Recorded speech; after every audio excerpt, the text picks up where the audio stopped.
चाहती है कि हमारे नेता आखिर कब तक चुप्पी साधने का काम करेंगे। आज साधना भारती इस पिपरिया के मंच से ये बोलना चाहती है, ये कहना चाहती है कि हमारे समाज के नेताओं को देखकर मुझे ऐसा लगता था कि हमारा समाज तो सनात है,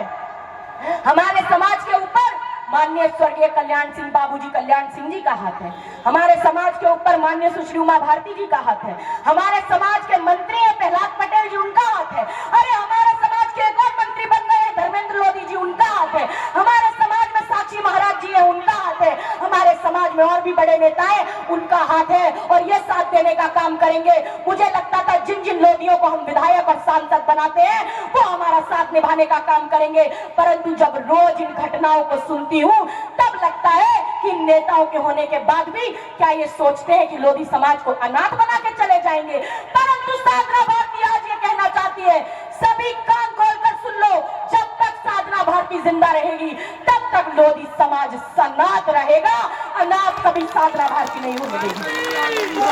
साधना भारती ये कहना चाहती है कि लगातार इस इलाके में भी लोधी बंधुओं के साथ अत्याचार होता है, अन्याय होता है और आदरणीय जीतू पटवारी जी आज मैं आपसे आश्वासन चाहती हूं क्योंकि मैं कांग्रेस पार्टी की राष्ट्रीय प्रवक्ता भी हूं, आज आपको भी लोधी समाज का साथ देना होगा। जब जब हमारे समाज के साथ अन्याय होगा आपको आगे आकर हमारी लड़ाई को लड़ना पड़ेगा। साधना भारती यही कहने के लिए आई है, आज यही समझाने के लिए आई है कि आपको एकजुट होना होगा। साधना भारती कांग्रेस की राष्ट्रीय प्रवक्ता इसलिए ये बातें नहीं कह रही है, मैं तो डंके की चोट पर कहती हूँ और हमेशा अपनी बात को कहने का काम करती हूँ और इसीलिए मैं कह रही हूँ कि जितने भी नेता हैं, हम जिन्हें लोधी समाज के नेताओं को वोट देकर विधायक और सांसद बनाते हैं, मंत्री बनाते हैं, तो हम उम्मीद करते हैं जब ये जीतकर सांसद विधायक और मंत्री बन जाएंगे तो जब भी समाज के साथ अन्याय होगा तो आगे आकर ये हमारी लड़ाई लड़ने का काम करेंगे। लेकिन अगर ऐसे नेता अन्याय में हमारे लिए आगे नहीं आते हैं तो ऐसे नेताओं को लोधी समाज से वोट मांगने के लिए आने की भी जरूरत नहीं है। आज साधना भारती यही समझाने के लिए आई है,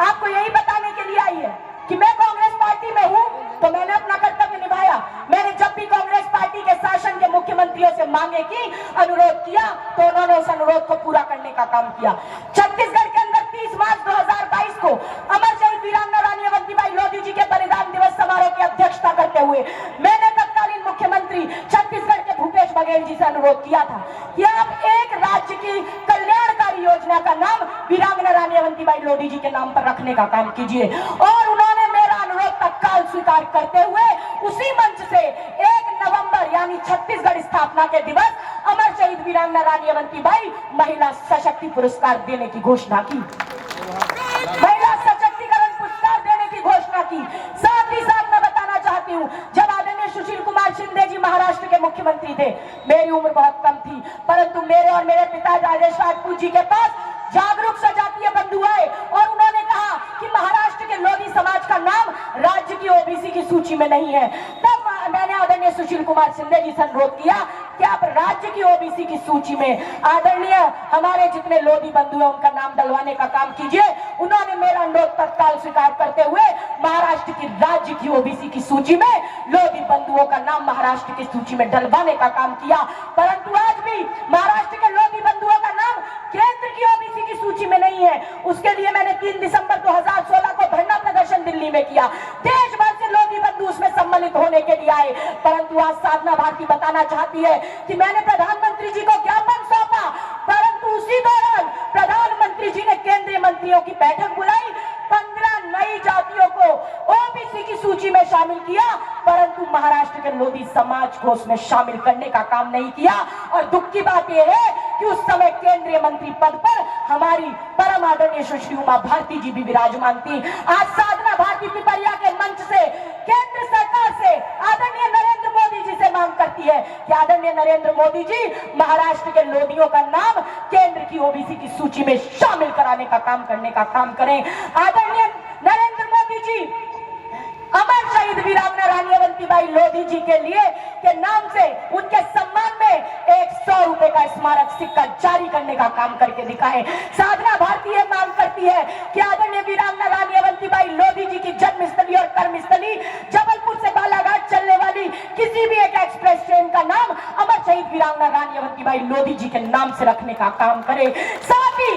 साधना भारती मांग तो करती है, लेकिन मैं उम्मीद करती हूँ कि जब कांग्रेस सत्ता में आएगी तो आदरणीय जीतू पटवारी जी मेरी इस मांग को स्वीकार करेंगे कि जिस तरह एक अमर शहीद रानी लक्ष्मीबाई जी के नाम से झांसी का स्टेशन बना है, उसी तरह हमारी अमर शहीद वीरांगना रानी अवंतीबाई लोधी जी के नाम से जबलपुर के स्टेशन का नाम होना चाहिए। और जब कांग्रेस सत्ता में आएगी तो आदरणीय जीतू पटवारी जी ये वादा जरूर करके जाएं, आश्वस्त करके जाएं, क्योंकि जब जब मैंने कांग्रेस के नेताओं से अनुरोध किया है मेरी मांगे मानी गई है और उम्मीद है ये मांग भी मानी जाएगी। साधना भारती अंतिम में यही कहना चाहती है कि हमारे देश की कुल आबादी, कुल जनसंख्या लगभग 150 करोड़ है, जिसमें से 135 करोड़ की जनसंख्या ओबीसी एससी एसटी यानी बहुसंख्यक बहुजन समाज की है, जिसके आरक्षण पर 49.5% की एक सुप्रीम कैप लगी हुई है। और अगर तमिलनाडु का अपवाद छोड़ दिया जाए, उसके अलावा देश के अंदर कहीं भी बहुसंख्यक बहुजन समाज को कहीं भी 49.5% से ज्यादा आरक्षण नहीं दिया जा सकता है। और मध्य प्रदेश की बात करें तो यहाँ तो ओबीसी को मात्र 14% आज आरक्षण दिया जा रहा है, परंतु आज ओबीसी जाग रहा है, मुट्ठी भर मनुवादियों की आज अंधभक्ति त्याग रहा है, और इसीलिए आज ओबीसी को अरे मुट्ठी भर मनुवादियों की धुन पर नाचने वाले, कठपुतली की भांति नाचने वाले अरे ऐसे नालायक नेता नहीं चाहिए। आज ओबीसी को अपनी धुन पर नचाने वाले, लोकतांत्रिक अधिकार दिलाने वाले, न्याय की लड़ाई लड़ने वाले अरे नायक नेता ही चाहिए, और नाम के नहीं काम के ओबीसी नेताओं की आवश्यकता है। नहीं तो नाम के लिए तो नरेंद्र मोदी जी भी देश के प्रधानमंत्री हमारे ओबीसी बताते हैं, नाम के लिए तो मोहन यादव जी भी अपने आप को ओबीसी बताते हैं, परंतु मनुवादी आरएसएस के आका मोहन भागवत जी की आज्ञा के बिना ओबीसी वर्ग के लिए कुछ करके नहीं दिखा पाते हैं। इसीलिए ये तो सर्वविदित है कि लोकसभा में विपक्ष के नेता और कांग्रेस के कर्मियों तो राहुल गांधी जी आत्मा के अंतःकरण से सर्व समाज सहित ओबीसी एससी एसटी को संख्या बल के अनुपात में सभी जगह हिस्सेदारी दिलाना चाहते हैं, परंतु हिस्सेदारी कब मिलेगी? हिस्सेदारी तब मिलेगी जब निष्पक्ष और ईमानदारी से जातिगत जनगणना कराई जाएगी। मगर मोदी सरकार द्वारा अरे यूजीसी के नए नियम लागू करके अगड़ों और पिछड़ों में द्वेष का दरिया बहाया जा रहा है, जातिगत जनगणना से ध्यान भटकाने का षड्यंत्रकारी चक्रव्यूह रचाया जा रहा है, सरकारी संस्थानों का निजीकरण करके लोकतंत्र को लूटतंत्र के लुटेरों से लुटवाया जा रहा है। और इसीलिए साधना भारती ये कहना चाहती है अगर सबको हिस्सेदारी चाहिए तो फिर तो राहुल गांधी जी बात करते हैं, तो राहुल गांधी जी के नेतृत्व में देश में और मध्य प्रदेश में कांग्रेस की सत्ता को लाना होगा। और अगर कांग्रेस की सत्ता को लाना है तो मैं यही कहूंगी कि आदरणीय जीतू पटवारी जी का ध्यान, मैं अपनी बात पर विशेष तौर से चाहूंगी कि वो ध्यान दें, क्योंकि आज मैं समाज की तरफ से मांग कर रही हूं कि अगर आप चाहते हैं कि देश और मध्य प्रदेश में कांग्रेस सत्ता में फिर से आए तो आदरणीय जीतू पटवारी जी आपको भी सर्व समाज सहित संख्या बल के अनुपात में इस खजुराहो लोकसभा क्षेत्र में भी आपको ओबीसी प्रत्याशी खड़े करने होंगे, उन्हें टिकट देना होगा, प्रतिनिधित्व देना होगा। और मैं बता रही हूँ जग जाहिर है कि खजुराहो लोकसभा क्षेत्र में 85% से अधिक आबादी एससी एसटी ओबीसी की है, सर्व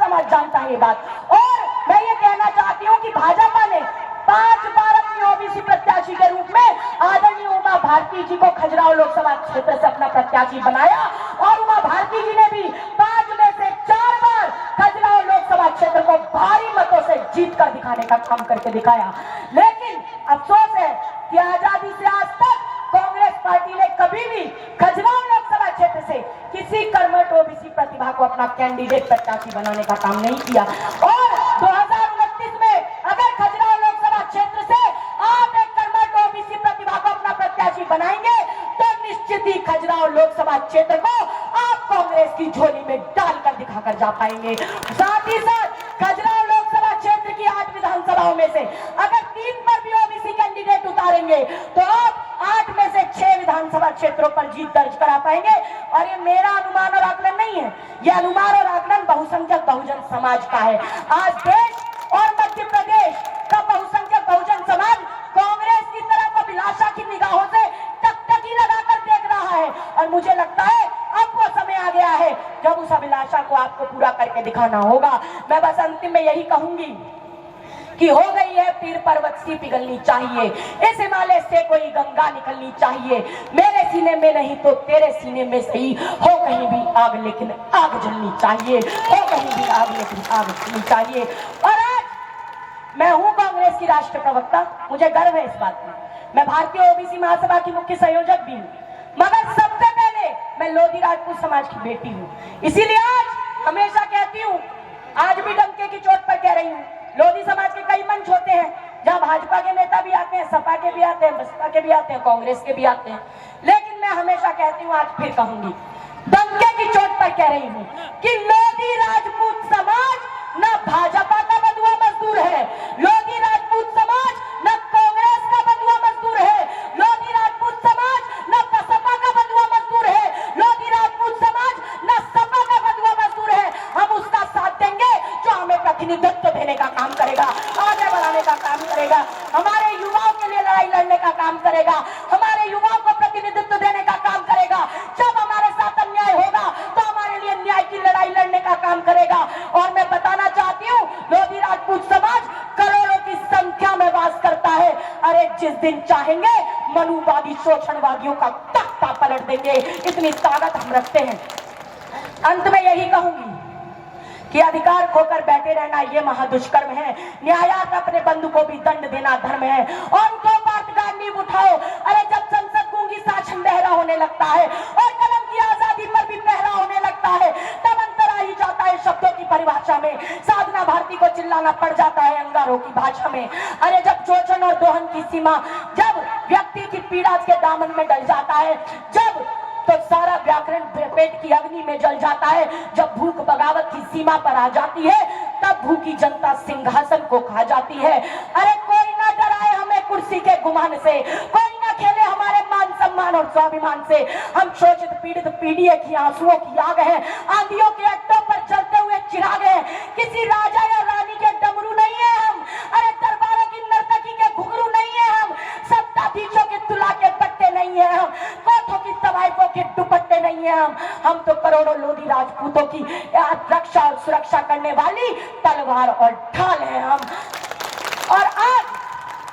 लोधी राजपूतों को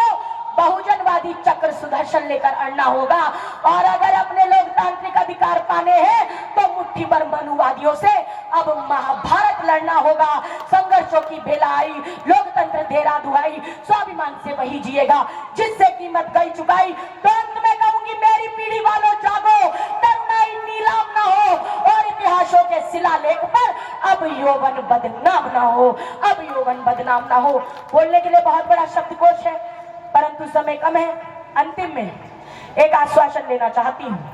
इस बात का आश्वासन कि अगर आप मेरी एक एक बात से सहमत हैं, अगर आप चाहते हैं कि समाज के जो शीर्ष नेतृत्व है उन्हें समाज के लिए न्याय के लिए आगे आना चाहिए, अगर आप चाहते हैं कि जबलपुर के स्टेशन का नाम भविष्य में अमर शहीद वीरांगना रानी अवंतीबाई लोधी जी के नाम से होना चाहिए, अगर आप चाहते हैं कि समाज को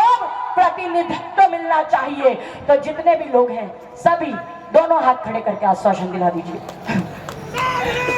मंच पर उपस्थित सभी लोग हाथ खड़े कर लें।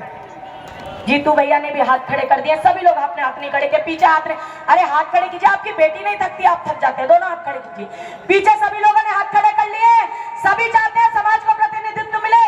सभी चाहते हैं ओबीसी एससी एसटी के साथ न्याय हो, तो तालियों की गड़गड़ाहट से आश्वासन दिला दीजिए। बोलने के लिए बहुत बड़ा शब्दकोश है कि आज का दिन छोटा पड़ जाएगा, परंतु मैं समय की पाबंदी को देखते हुए अंतिम में इतना ही कहूंगी कि भूल से भी ना करें मुट्ठी भर मनुवादियों को दान और मतदान, तभी होगा ओबीसी एससी एसटी सहित सर्व समाज का कल्याण। बहुत